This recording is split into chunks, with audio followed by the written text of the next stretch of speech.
یزید ملعون کے حکم کے مطابق امام حسین علیہ السلام کا سر اس کے دربار میں پیش کیا گیا تو سونے کے طشت میں مظلوم کا سر تھا۔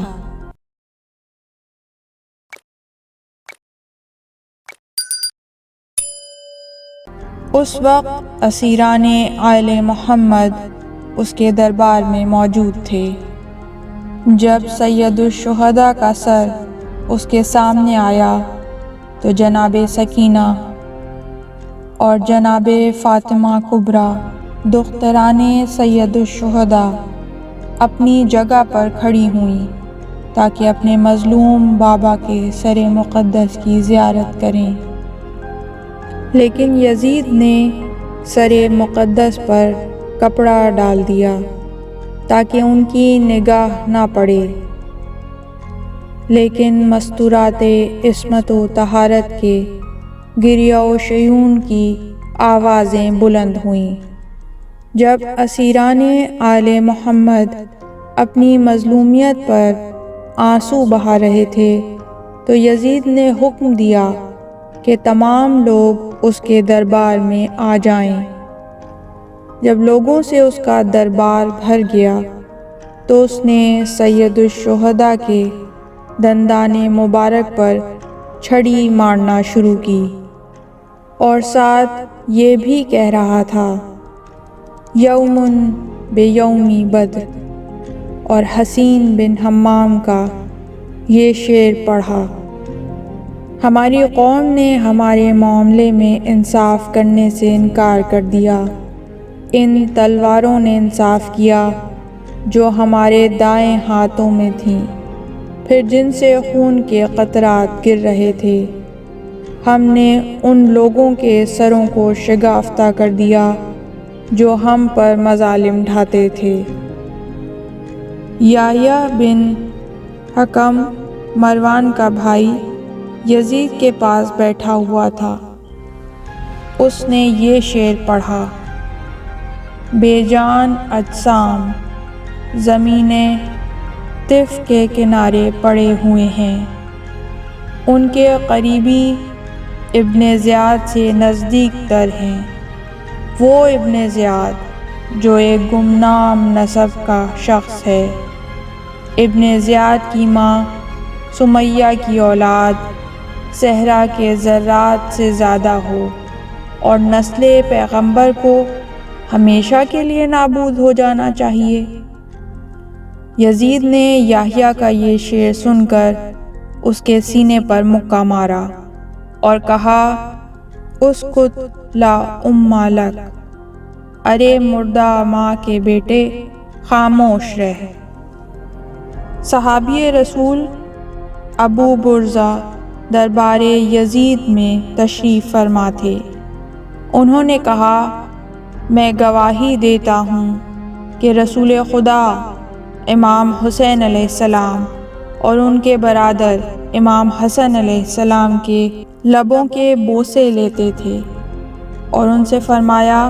تم دونوں جوانان جنت کے سردار ہو، پروردگار عالم تمہارے قاتل کو قتل کرے اور اس پر لعنت کرے اور اسے دوزخ کے حوالے کرے۔ یزید ملعون نے جب ابو برزہ کی گفتگو سنی تو اس کے تن بدن میں آگ لگ گئی اور حکم دیا کہ اسے دھکے دے کر میرے دربار سے باہر نکال دو۔ یزید نے جب اپنے ہی دربار میں ہر طرح کی ہزیمت اٹھائی تو اس کے حکم پر سر مقدس کو دربار سے باہر لایا گیا اور اس کے محل کے دروازے پر آویزاں کر دیا گیا۔ اس دوران یزید کی بیوی ہندہ دختر عمرو بن سہل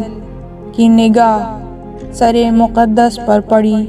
کہ اس سے نور ساطع ہو رہا ہے اور اس کی خوشبو سے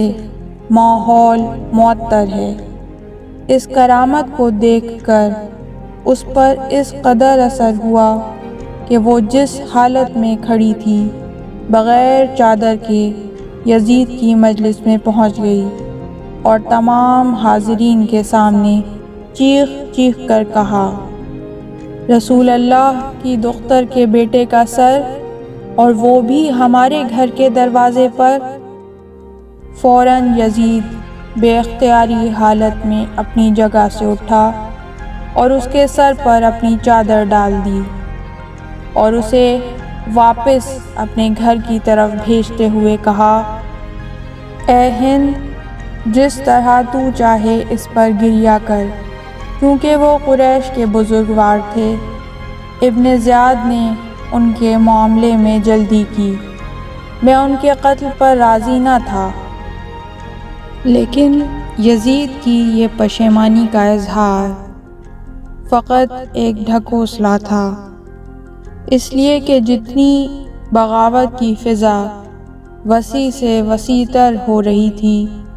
یزید کے خوف میں بھی اضافہ ہو رہا تھا، اس لیے وہ اس طرح کے الفاظ استعمال کرتا تھا، مگر اصلاً اسے کوئی پشیمانی نہ تھی، اس لیے کہ اس واقعے کے بعد بھی یزید نے حکم دیا کہ شہداء کے سر شہر کے دروازوں پر اور جامع مسجد کے دروازے پر آویزاں کر دیے جائیں۔ السلام علیک یا ابا عبداللہ، السلام علیک یا ابن رسول اللہ۔ پروردگار رحمتیں نازل فرما محمد اور آل محمد پر، اللہم صلی علی محمد و آل محمد۔ ہمارا سلام ہو رسول اور ان کی پاک آل پر، ہزاروں کروڑوں درود و سلام۔